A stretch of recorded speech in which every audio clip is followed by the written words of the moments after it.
Hey there guys, Portal Master 9351 here, and in this video I thought I would talk about the pricing of the creation crystals. Now it does seem to be a rather odd thing to talk about in just a video, but I've been seeing a lot of other people's videos and a lot of posts on the forums talking about creation crystals being $10, and a lot of people are not liking that they are $10. And I can understand why you might think that, but I have got some reasons that I think that $10 is a perfectly fair price for those creation crystals. So, traps were $7 or $6 or something like that, depending on where you bought them, the pricing. And those made sense to be $6 or $7. Now, if the traps, this will make sense in a second. Now, if the traps had gone with the original villain mechanic, which had the health bar rather than the timer, which is what we actually saw before E3. At E3, they unveiled the villain timer. Beforehand, though, they had a health bar, and they were characters that you could just play until they die. That was how the villains worked.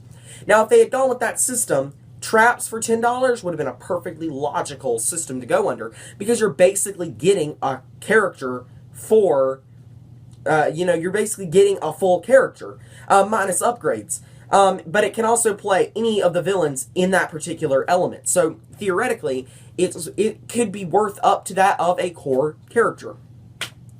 The creation crystals go one step beyond the traps, not only allowing you to make 6, but an infinite number of Skylanders. And so, you can only have one in there at a time, but that's the same thing with the trap. You can only have one villain in the trap at a time. So it's actually perfectly logical that you would have a Skylander. It's basically a Skylander in this creation crystal. And these things aren't tiny. They're pretty big, at least from what I've heard. They're not small. They're considerably sized, and they have a light core element to them. So, I think that the figure itself is not cheap. The figure is worth its own value because of that light core element that they have put in there inside of the traps. But like I said, you can make a theoretically nearly infinite number of combinations of characters with these crystals. And these guys actually have full upgrade trees and full customization and all that type of stuff. It's not like the villains where you just went and did a quest and boom, they have an increase of power. No, these guys are actually fully fledged Skylanders, and so a core character is $10. So it only makes sense that what is basically going to be a core character would cost $10. And these things are actually practically that of a sensei, because they have their own battle class and stuff like that. So I think that those are fully justifiable.